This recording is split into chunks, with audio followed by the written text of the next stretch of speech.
to Clean Science and Technology Q1 FY22 Investor Conference Call hosted by Axis Capital Limited. As a reminder, all participant lines will be in the listen-only mode, and there will be an opportunity for you to ask questions after the presentation concludes. Should you need assistance during the conference call, please signal an operator by pressing star then 0 on your touchtone phone. Please note that this conference is being recorded. I now hand the conference over to Mr. Ankur Periwal from Axis Capital. Thank you, and over to you, Mr. Periwal. Thank you, Nirav. Good evening, friends, and welcome to Clean Science and Technology Limited's Q1 FY22 conference call. The call will be initiated with a brief management discussion on the earnings performance and the overall company overview, followed by an interactive Q&A session. Management will be represented by Mr. Siddharth Sikchi, Whole-Time Director, and Mr. Prateek Bora, Chief Financial Officer.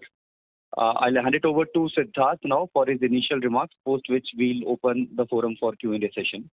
Over to you, Siddharth. Thank you, Ankur. Thank you, Axis team. A very warm welcome, great evening to all the investors who are attending this call. Today is our maiden first call for the company, and in case of any issues or errors, please excuse us as we are also learning as we go along. I would first want to thank the entire investor community for showing such great confidence in us and getting us this higher subscription, which we had not anticipated, to be very honest. And we believe that going forward as well, we would be coming up with interesting, innovative chemical processes where we can create more and more values for our shareholders. Since it is our first maiden call, I'm sure there would be some new investors whom I would have not met or heard. So I would just give a very quick brief on the growth story of Clean Science and Technology. As the name goes, Clean Science, as you can imagine, is a company where we focus on innovating clean, green, innovative chemical processes. And we do this using catalytic chemistries. We are one of the very few companies who work on developing catalyst and then using it for our own commercial production. A catalyst, just for somebody to understand, a catalyst is also a chemical, but if it is made properly, selectively, it has an ability to selectively give you desired product, reduce byproducts, reduce side reactions, reduce effluents, and hence increases efficiencies in the processes, and thus you can see lower raw material costings. So the journey all began in the year 2006. The name was decided as Clean Science and Technology. The first plant came up in the year 2009, where we started commercial production of product called as MEHQ Guaiacol. The first company to have commercialized this technology on global platform. In 2011, second product came up called as paramethoxyacetophenone, again a very interesting catalytic process, only company doing this globally. 2014 came the third product, forward integration of our own MEHQ into BHA, and again catalytic process, only the second company globally doing this. 2018 we came up with a very innovative vapor phase anisole process, which is our own raw material, and again the only company to be doing this globally. And 2020 we started another product which is used for pharmaceutical intermediate called as DCC, dicyclohexyl carbodiimide. So this is a little brief of the company. As you can imagine, the company really focuses on R&D. We have a very solid team of 42 odd people working in 3 shifts, and the focus is all the processes which we have developed, all have been developed totally in-house in our own laboratories. Going forward, let me speak on the quarterly result of Q1 FY22. Clean Science Limited, I'm very pleased to announce that this has been our highest ever revenue for the quarter, which we concluded in Q1 FY22. The revenues of Q1 FY22 stands at about 145 crores against 111 crore quarter one last year, so a 30% increase in year-on-year. The export revenue stand at 109 crores, whereas domestic stands at about 36 odd crore, showing a ratio of about 75-25. 75 export, 25 domestic. The company's EBITDA levels have been 71 crores as against 56 crores last year year-on-year, an increase of 27 odd percent. The company has posted an EBITDA of closer to 50 odd percent as against a flat 50% on year-on-year basis. Here I would like to highlight that despite steep increase in our key raw material prices, particularly phenol, where the prices increased by 70% over the last 1 year, the company Clean Science has still been able to post healthy margins. Profit before tax PBT levels increased to 72 crores as against 57 crores Q1 FY21, so a healthy growth of 26%. So the net profit improved to 55 crores against 42 crores last year, an increase of 30%. The company as again has a very strong balance sheet with no debt. I would like to highlight a little bit on our capex. So the company last financial year did a capex of approximately 90 odd crore. Quarter one we did a capex of about 30 odd crores. And throughout the year, the target is to do additional 70-75 odd crores, ranging to about 100-110 crores in this financial year, which would be one of the highest capex which we have done since the inception of the organization. As you can imagine, all the capex will again be done through internal accruals, as the company is cash rich. A little bit I would want to speak here on the facilities. So we commissioned, we already have 2 existing units, all are based out of Kurkumbh. A third unit has started where the first plant got commissioned in Q1 FY22, which is a vapor phase anisole plant. So here we have doubled our capacities of anisole, which will suffice our captive demand and also will be used for selling in global markets. So now, in short, we have 2 anisole vapor phase plants.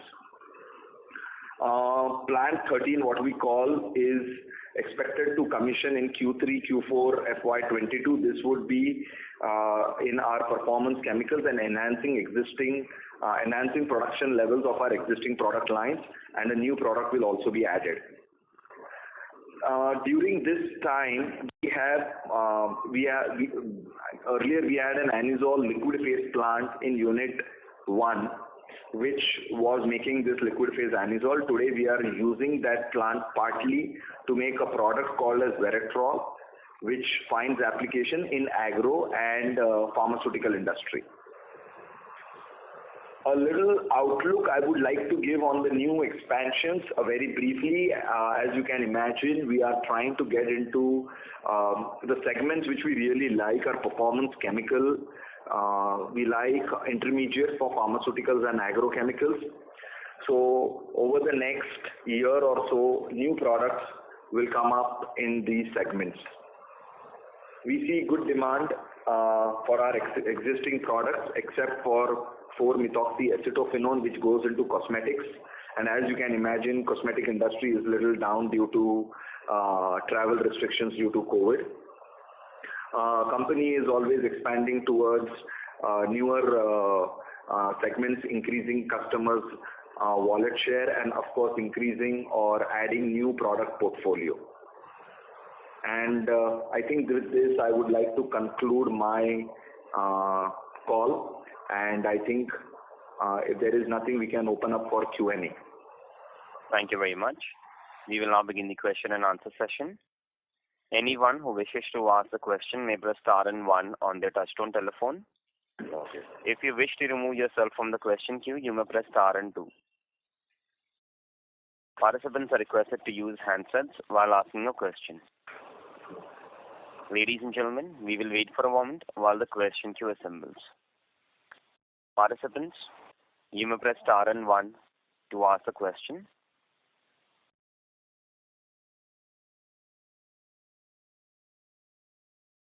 The first question is from the line of Sanjesh Jain from ICICI Securities. Please go ahead. And congratulations on Sanjesh, sorry to interrupt you. Your voice is breaking. May I request to come little bit, sir? Hi, Siddharth. Good evening. Hi, Sanjesh. Good evening. Sanjesh, once again your voice is breaking very badly. May I request you to join the queue once again or come? No, can you hear me now? Yes, now we can hear you. Okay. Apologies for that. Okay. I got few questions, Siddharth. First, can you just talk about how has been the performance across category on a YOY basis for all the three segments we report, which is performance, pharmaceuticals and FMCG? That's my first question. And second question is on the... Sorry? Can I answer one question at a time? Yeah, go ahead. So I'll tell you, on YOY basis, see, performance chemical has always been the biggest segment for us. So say last year we did roughly 70%, this year we did roughly 72%. Okay. Pharmaceutical has been again similar 15-16%. FMCG has taken a small hit.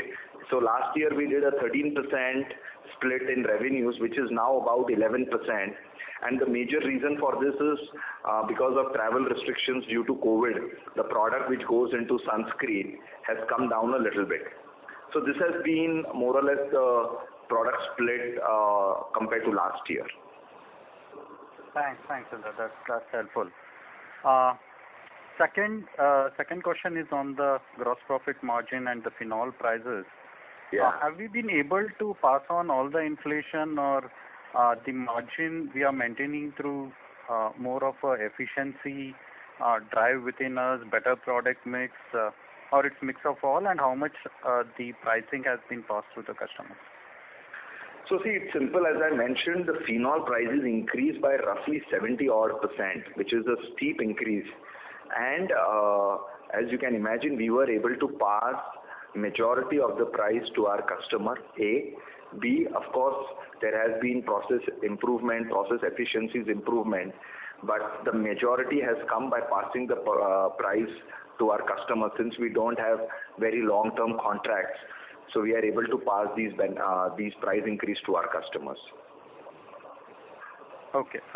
So basically, can you just a little bit elaborate on our contract, how long it is, and it's more of a spot, or we have a pricing adjustment built in our contract? So what happens is, Sanjayji, is there are two kinds of customers.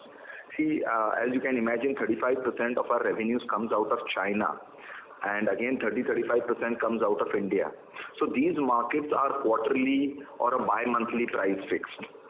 Whereas some customers who are large in Europe are based on a 6-monthly or an annual contract. So it's a mix of both, but in our case, fortunately, the long-term contracts are not too much of our revenues.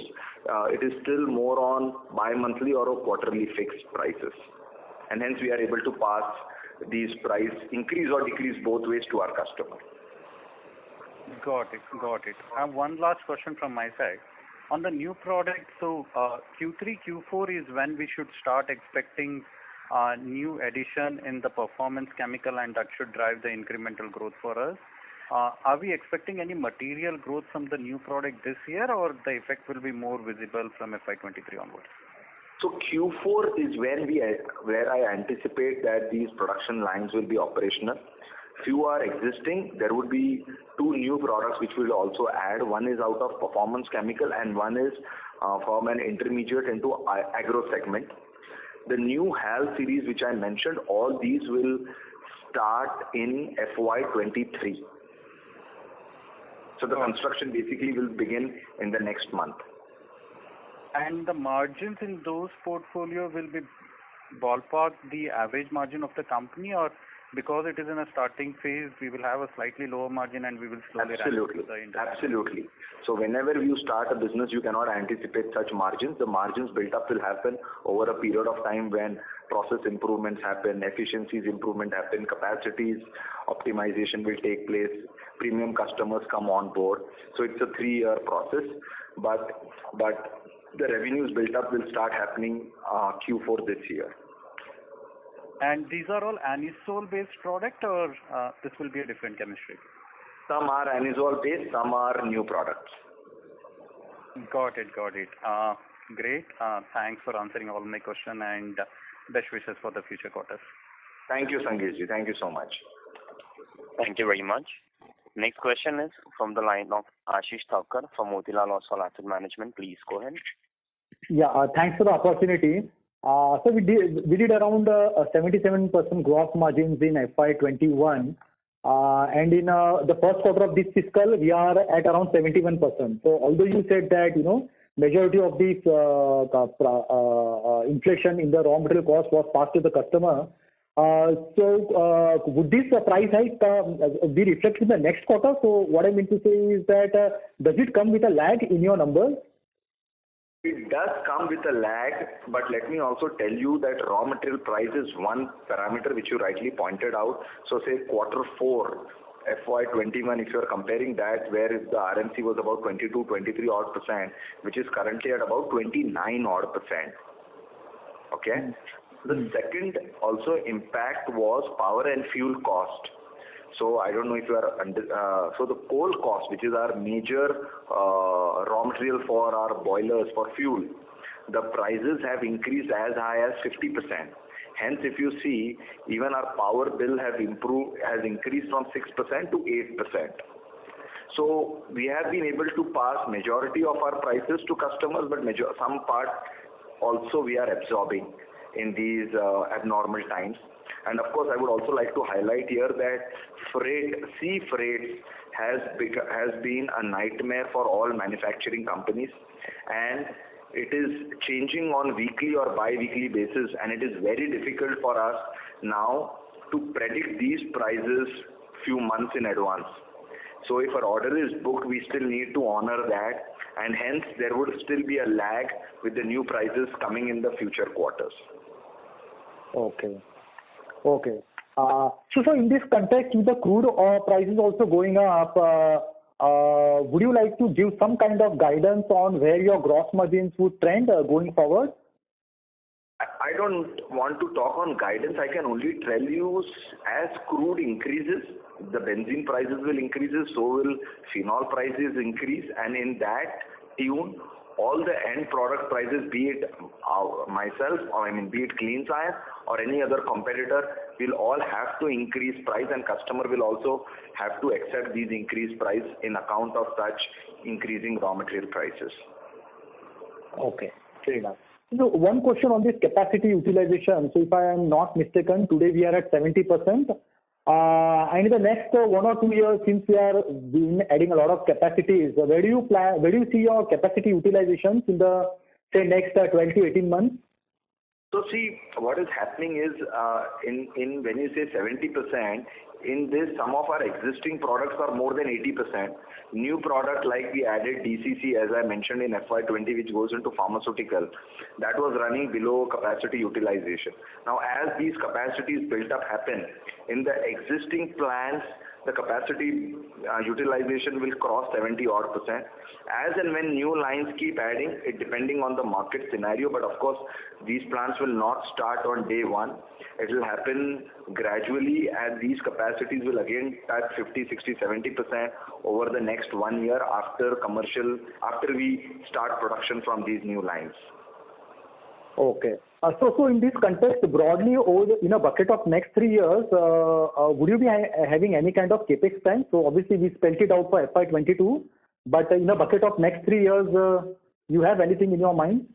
Yes.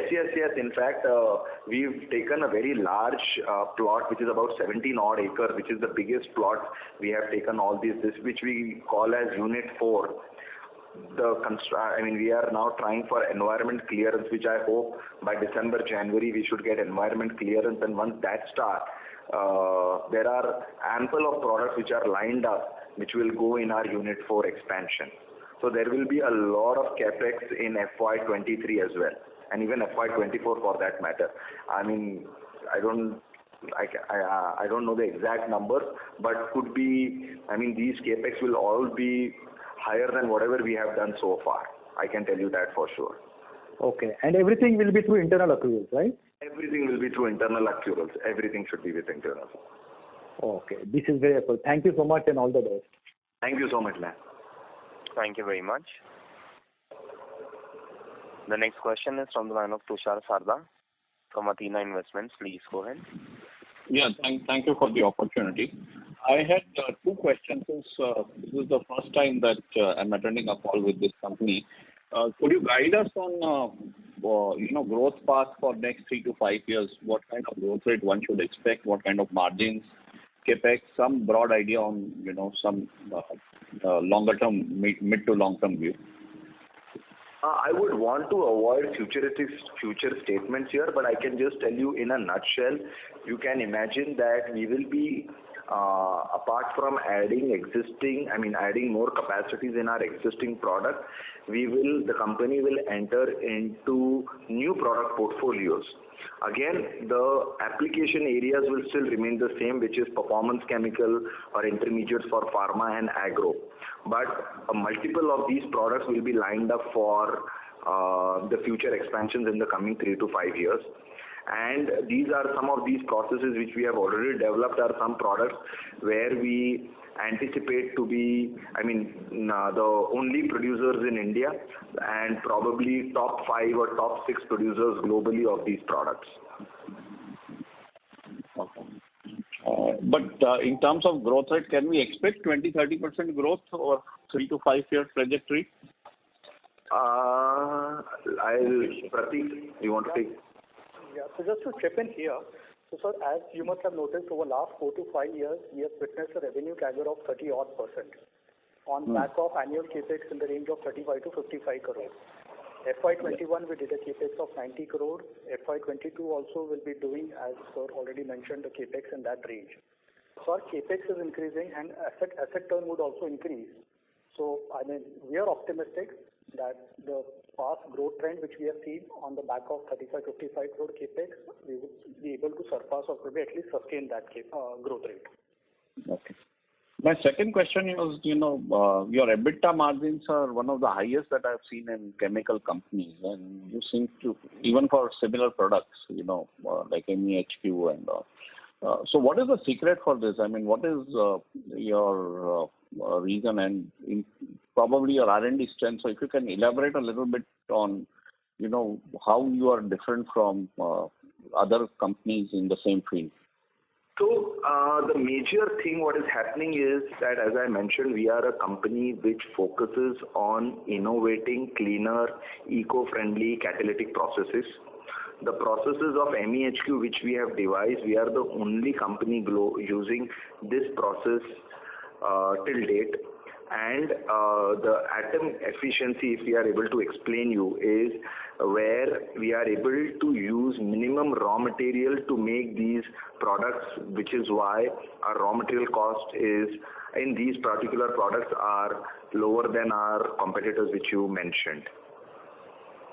So in nutshell, so where does this strength of doing this kind of innovative research come from? Do the company promoters have this strength, or is it the team? I wanted a little bit of insight on that. So all the promoters, if you would have seen, are all technocrats and all have degrees in chemical.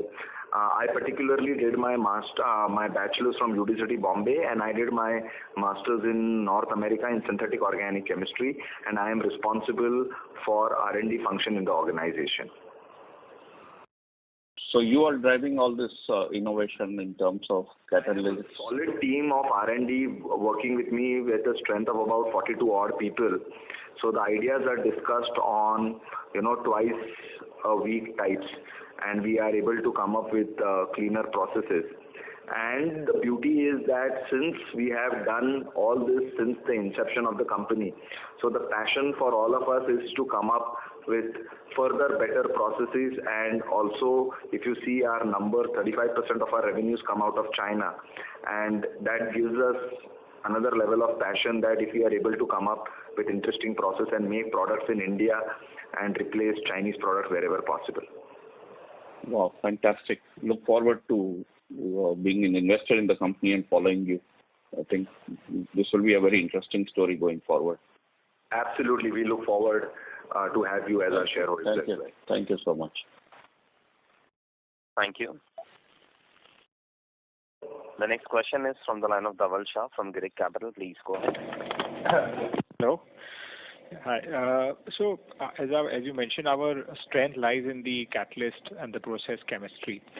So our products are sold at the same rate as our competitor would be selling it.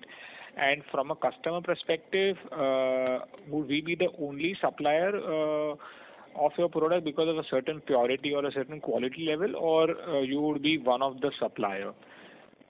So let me answer your second question. I think it is a right of any purchaser to always have multiple suppliers, so that his lines do not get stuck if there is a problem with one particular supplier.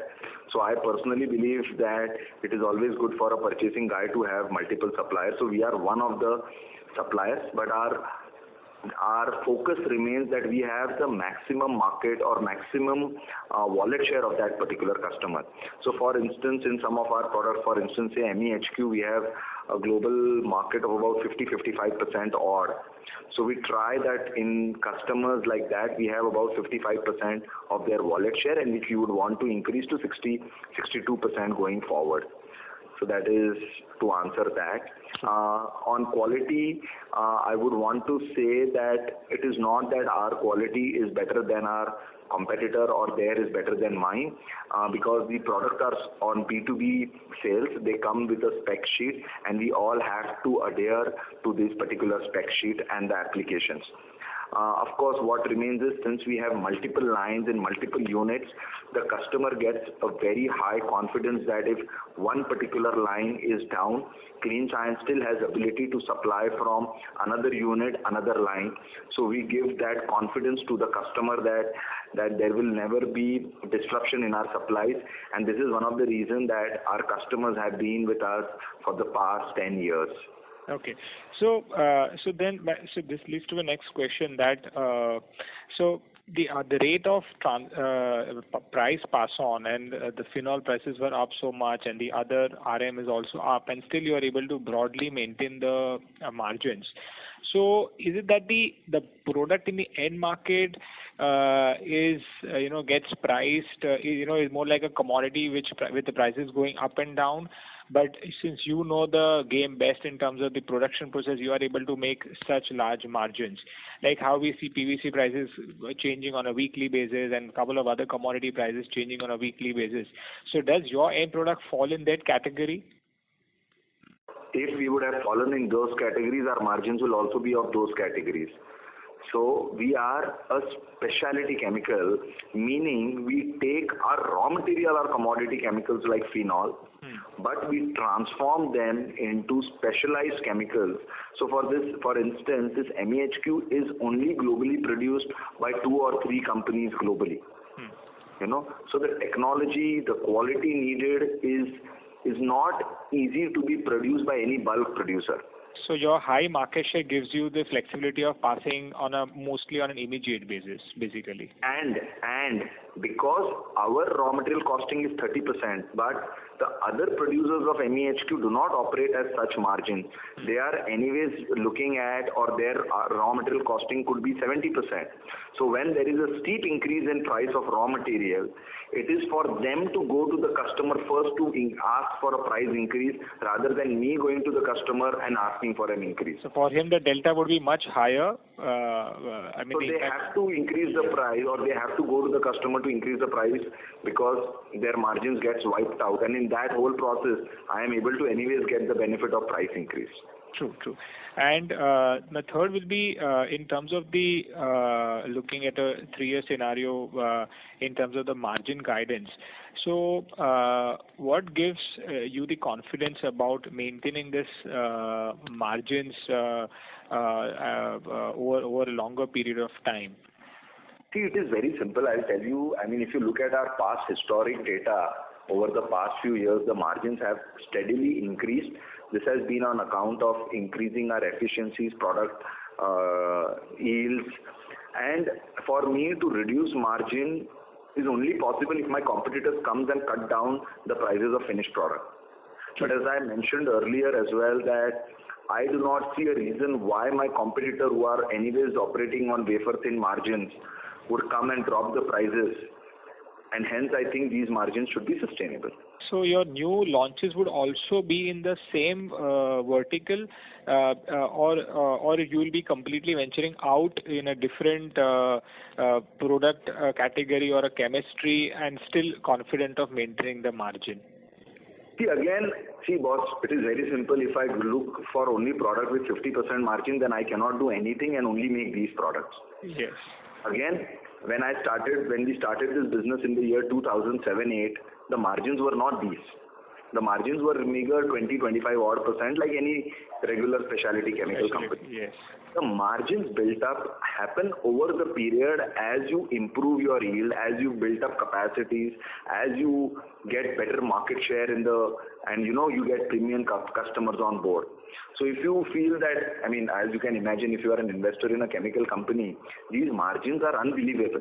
Yes. And these margins will always come over the period of time. But what you should look at us is whether we have ability to come up with newer product portfolio, come up with interesting technologies, that over the period these will replicate what we have been doing over the past 12, 13 odd years. Got it. Yeah, of course. That shows up in the way you have ramped up, and one of the European client also asked for the tech transfer, which you refused. So absolutely. And you said the capex will be higher than what you have done. So you mean to say you did 90 crore in FY22, you will be spending. So you'll be spending higher than that, or you meant some cumulative years capex will be higher than, like FY23-24 will be higher than the cumulative years capex?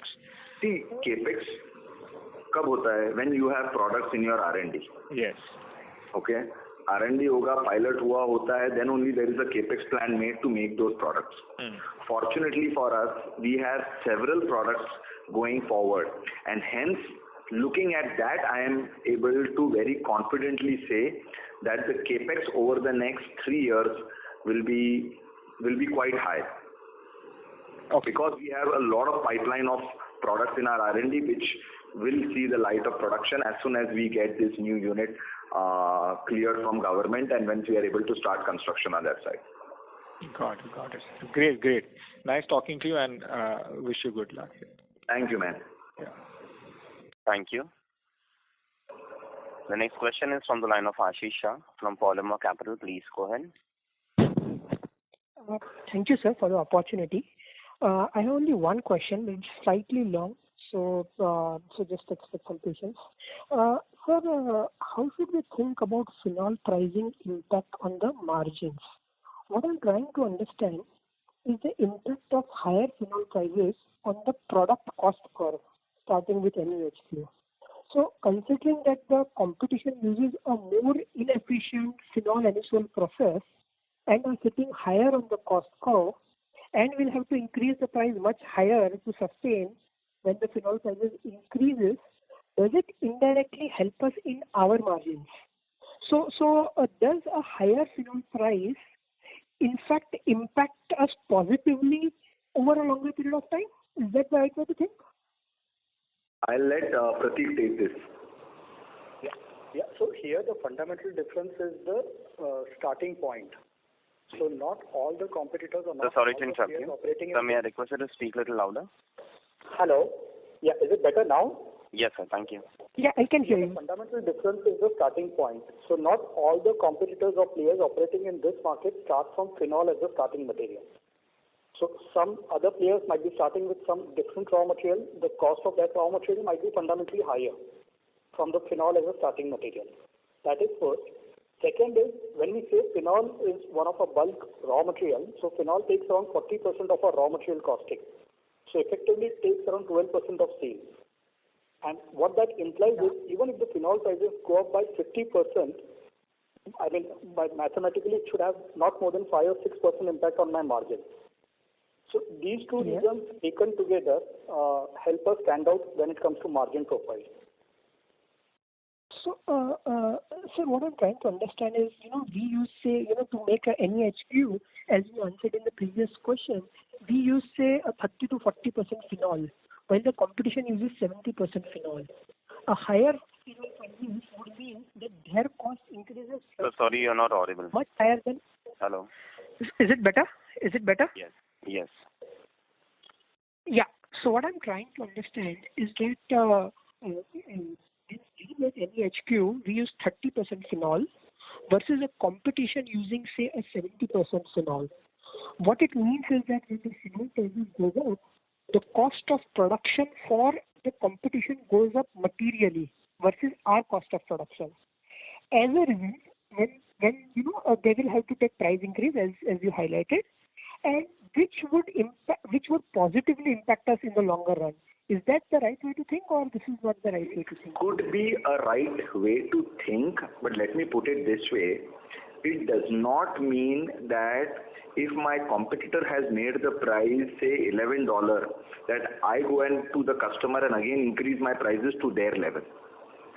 I try to prove to my customer that, boss, we are a very consistent player.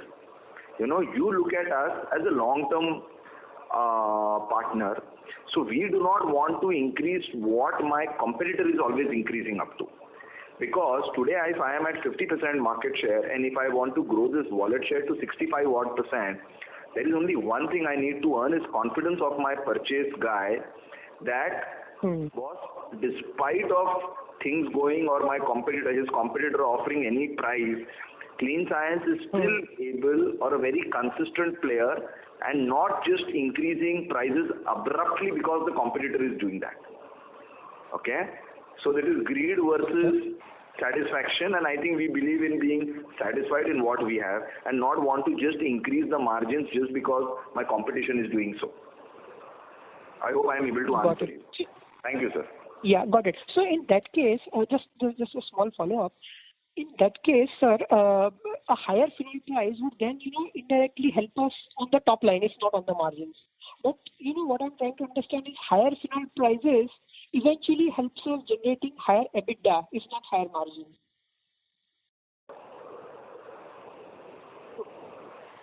So higher... Or that's not the right way. No, so it's not like the higher crude oil prices will benefit me perennially. I mean, we'll have a benefit to start with, but eventually it's market demand supply. So then the spread also gets adjusted across the players. Okay. So it will not be that always an inflationary environment and it continues and I'll keep on getting the margin benefit. So somewhere theoretically it has to end. I mean, the spread will get adjusted for all the players. But again, we'll have a higher spread compared to my competitors because of the process differentiation. But in your case, the way you are speaking, it also means that when the oil prices decline and where phenol comes back to 70 rupee, my margins will squeeze down. Yes, that's what I'm trying to understand. Yes. No, that is not what it happens, because if you see last financial year, phenol was at about $1,000 per ton, which is about 1,700 or 1,600 today. But that does not mean, because in specialized businesses, the prices do not increase proportionately to your raw material, nor do they decrease proportionally to your raw material. So if raw material has increased by 50%, I cannot go to the customer and ask for 25% increase, and vice versa. When the price goes down by 50%, they do not come back to me to reduce by 25%. Fair enough. Okay. Fair enough. So this gives so basically then this helps us. Ashish, I'll request you to come back in the question queue for a follow-up question. Thank you.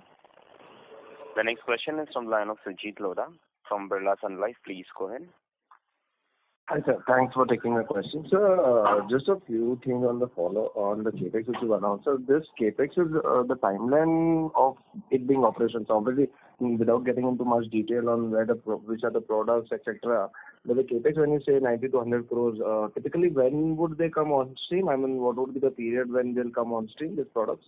So some of the lines will come on stream in Q4 this year, and some of the lines will come second half FY23. Okay. So typically 12 to 18 months is the period to. So the capex which we would have done by March, all those lines will start by July, August next year. Okay. Okay.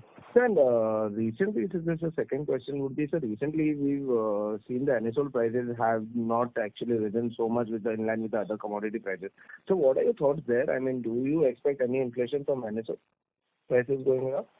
So see, anisole is basically based out of phenol. So if phenol goes up, anisole also goes up. But as I was explaining Ashishji earlier too, that these commodity chemicals and these specialized chemicals has a difference.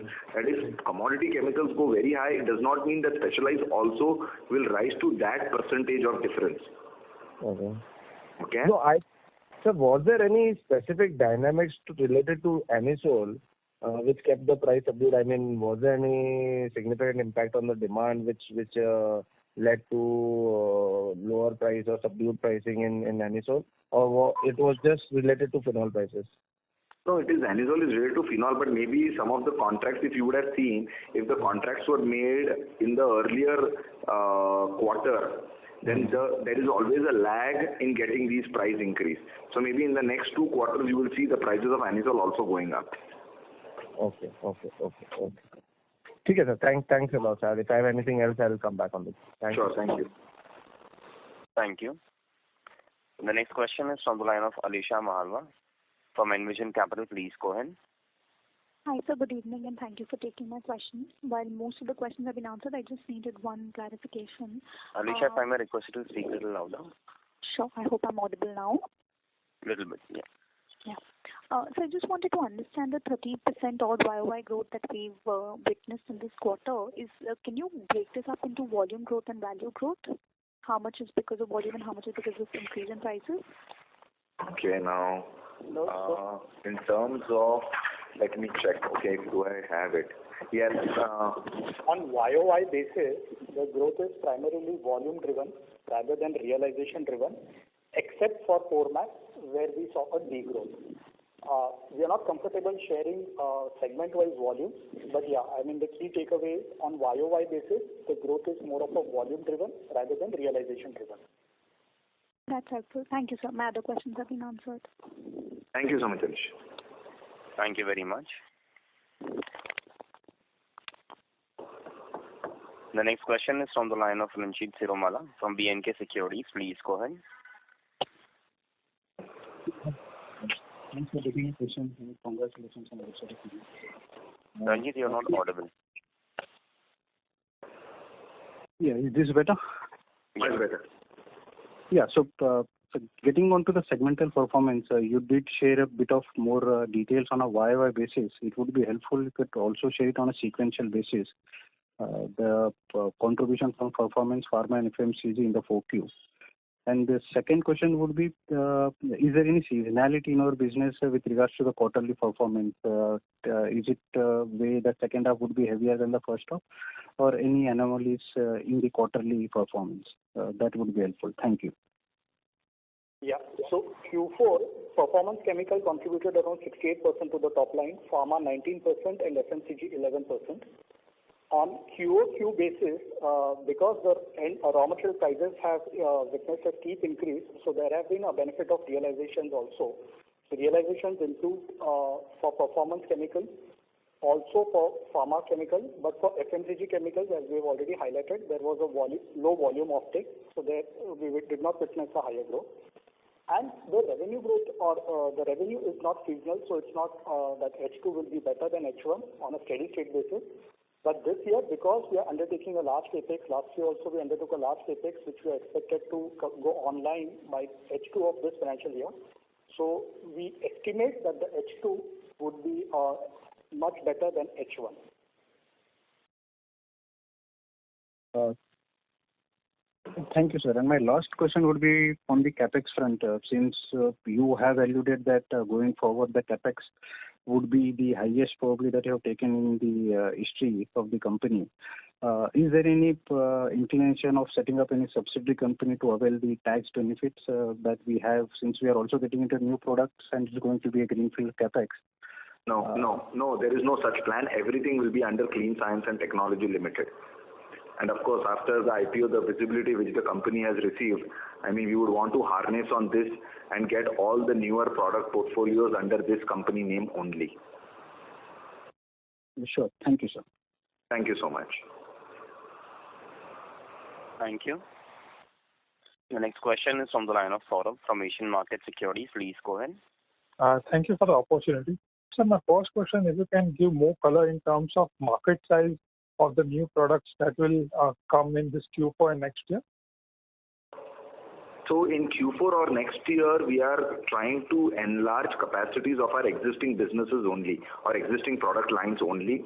The newer products which will start in second half of next year would be the ones which will go into performance chemical, where the market is closer to $1 billion and growing at about 10 to 12% CAGR. Okay. And so how should we look at in terms of asset turnover for this 110 crore capex and even for the next year capex, whatever you will do? Typically, we are at an asset turn of about 2.7-ish, and I think it should be closer to that levels only. Okay.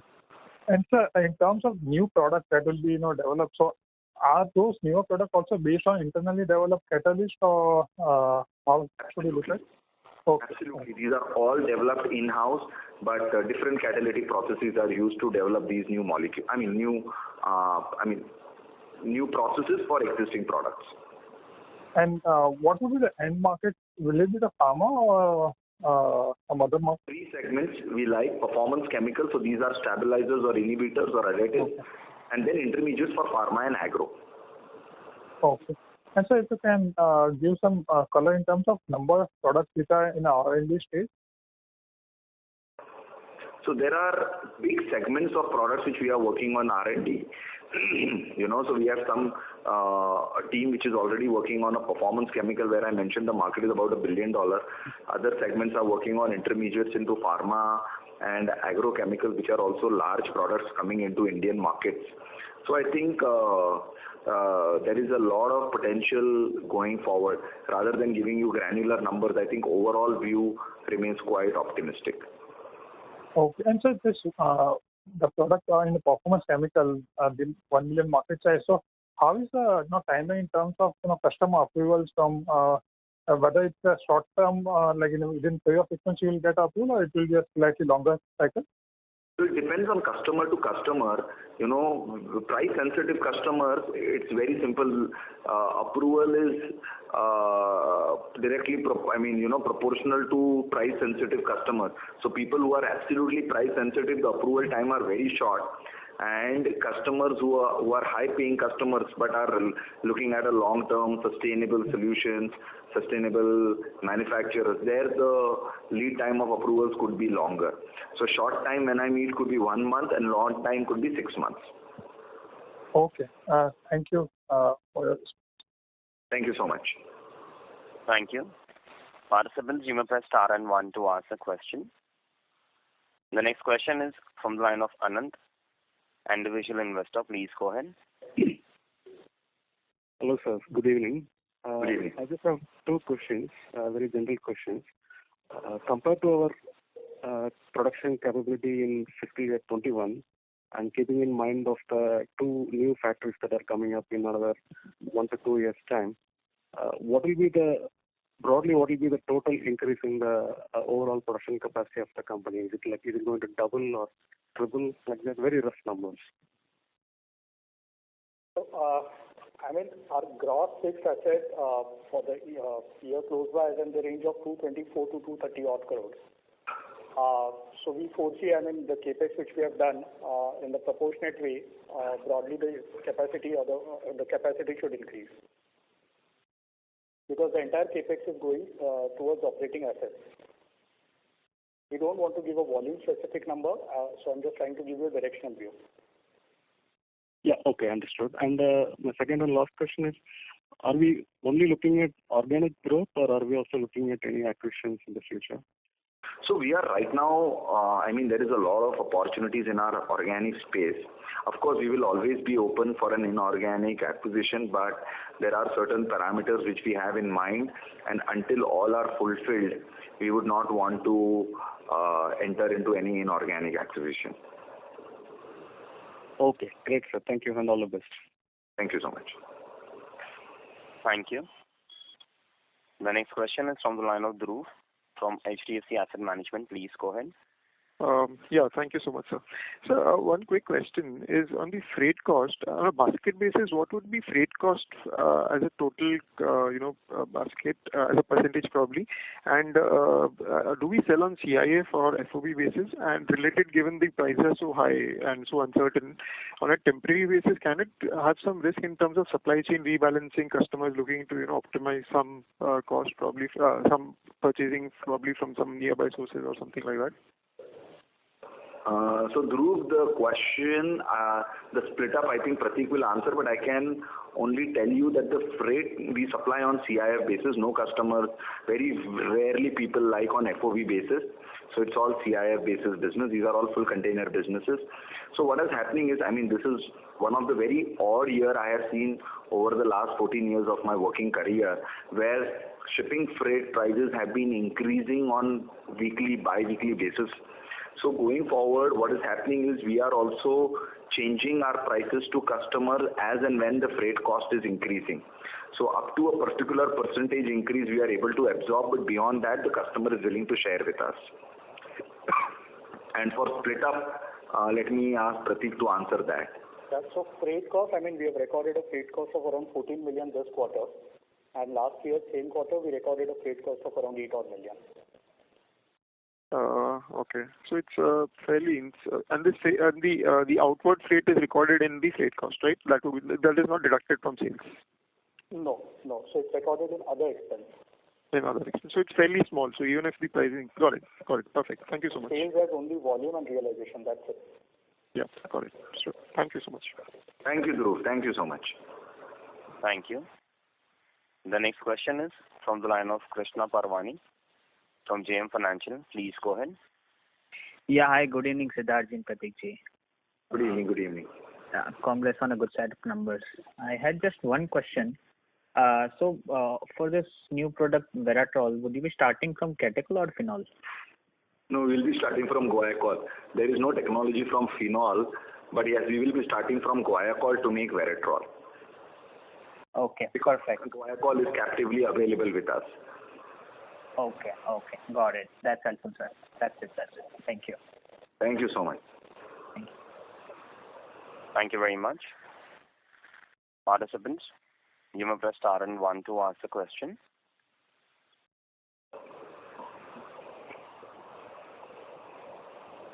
Next question is from the line of Devaraju, an individual investor. Please go ahead. Thank you, sir, for the opportunity, and congratulations for the good numbers. I would just want to ask about on the expenditure side. On the quarter-on-quarter basis, I have seen that the other expenses part in the balance in the profit and loss account has been increasing quarter-on-quarter basis. Could you please throw some light on the detailed expenditure that is being grouped in the other expenditure? Yeah. So other expenses on YOY basis have increased for a couple of reasons. First is power and fuel cost. So we have witnessed around 70% increase in power and fuel cost. And the second is repair and maintenance, where we have witnessed around 22% growth increase. So these are the big two ticket items in the other expense which have led to an increase on YOY basis. Sir, my second question is on the sales related. The operating income is derived mostly from 70% is derived from one particular segment. So will there be a diversification in the future? Yes, progressively it will be. It's a segment, but that segment also, as you would appreciate, has a 3 products in it: MEHQ, BH, and ascorbyl palmitate. The endeavor is, as we progress, the basket becomes more diversified. Thanks for the opportunity, and congratulations once again. Thank you. The next question is from the line of Gaurav Shah from Kotak Wealth. Please go ahead. Hi, sir. Fantastic results. Just wanted to check few things in terms of what would be the average debtor days of the funds, and what percentage of the cash from operations we convert into free cash flow. So what is the conversion of free cash flow from operations to free cash flows? Yeah. So the receivable days is in the range of 35 to 40 days. And the cash conversion cycle is fairly healthy. I mean, our net working capital days is close to 30 to 40 days. So except for that, the EBITDA is converted into cash. And that's why you see a cash balance of close to 30 odd crore on book. Thanks so much. Thanks. Thank you.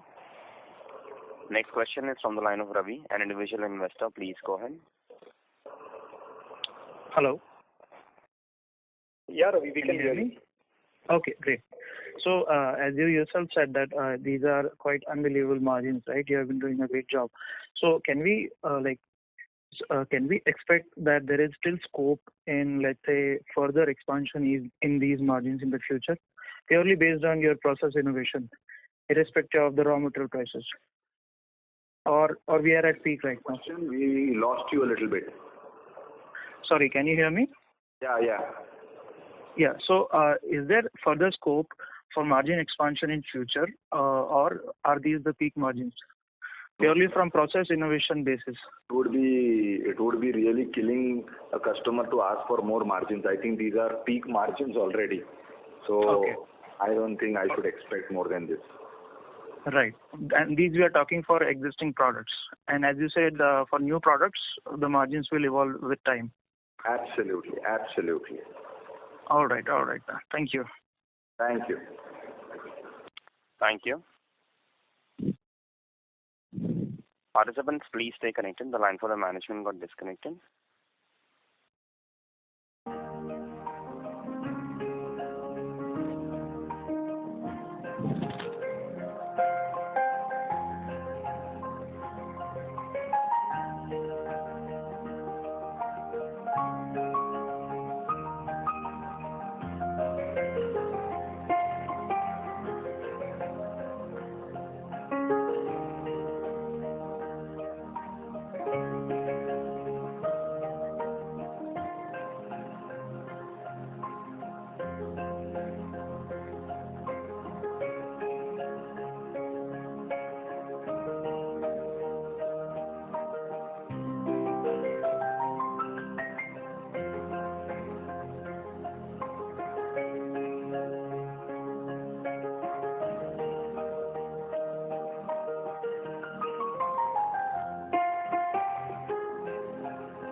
Ladies and gentlemen, thank you for your patience. We have the line for the management reconnected to the call.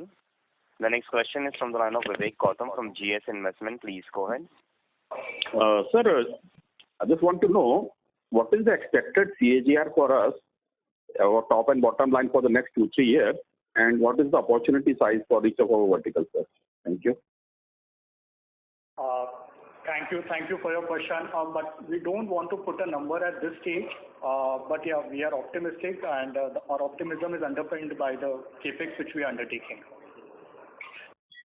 So 10 to 15 range, or at least that we can achieve, sir? Yeah, I mean, at least yes, but I mean, we're trying to put a number there, but we don't want to put a number. But yes, the number which you have put is the guidance number. Yeah, that's the number which you have put. We would the endeavor is much higher than that. Okay, sir. Thank you.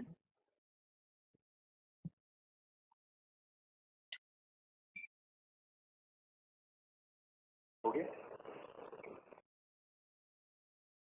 It's not up here. Hi, Ankur. Yeah, sir. Nirav, you're there?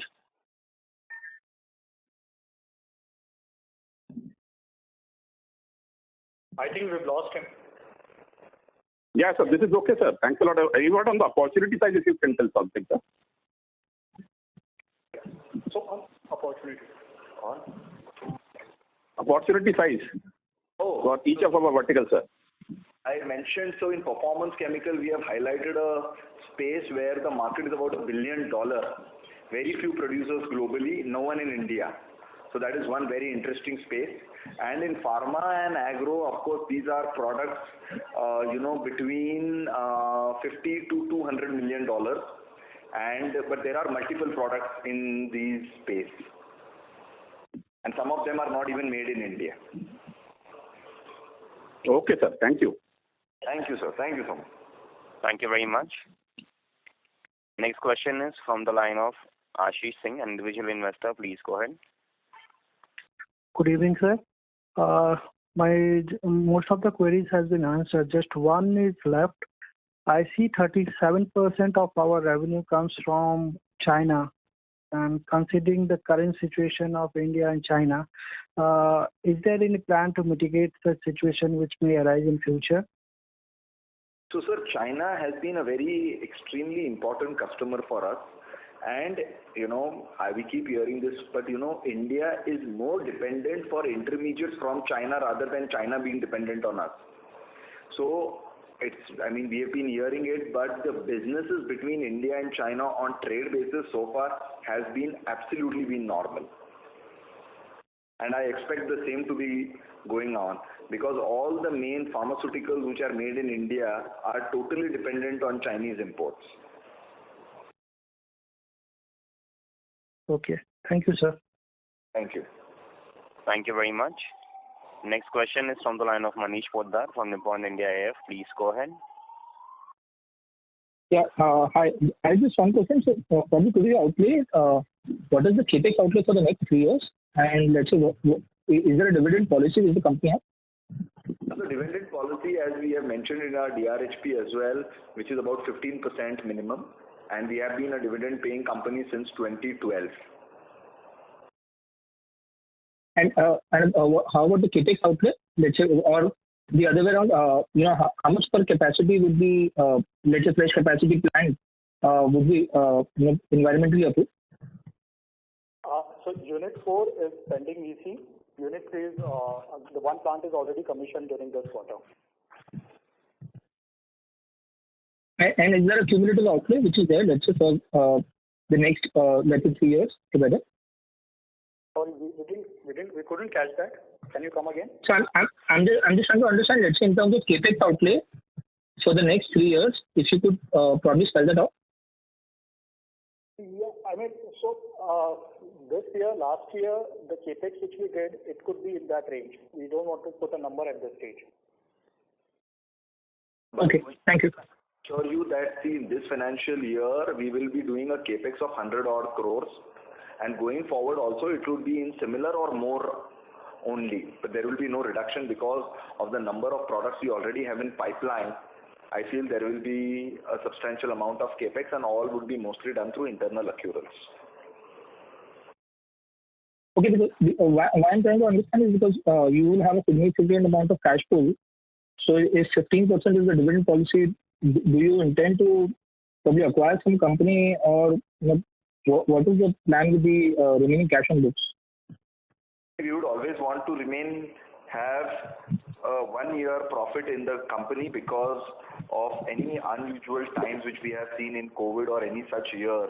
So we always, as a prudent policy, always want to maintain good cash in the books of the company. Okay, thank you. Thank you very much. Ladies and gentlemen, that will be the last question for today.